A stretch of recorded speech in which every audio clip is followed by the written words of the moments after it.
Hey there! In this tutorial, I'll show you install llama.cpp on Android with Termux, run AI locally, 2026. Let's get started. Install Termux and configure storage. Download Termux from F-Droid, run Termux setup storage, and update packages with package update and in package upgrade. Why? Install build dependencies. Install Git, cmake, Python, Ninja, and build essential tools with package install Git, cmake Python Ninja build essential. Clone and build llama.cpp.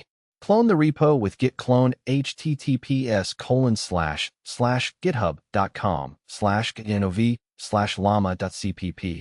Then run cmake and make to compile with ARM optimizations. Download a GGUF model. Use Git to download a quantized GGUF model from Hugging Face. 6 to 8 GB phones. Mistral 7BQ4_K_M is the sweet spot. Run AI inference. Execute /main with your model file to generate text. Your Android phone is now running a local LLM with full control. That's it for today. Subscribe to Kola Lawal for daily AI on Android tutorials. Get the complete guide with all the scripts and troubleshooting at lawalfataikola.gumroad.com. See you tomorrow.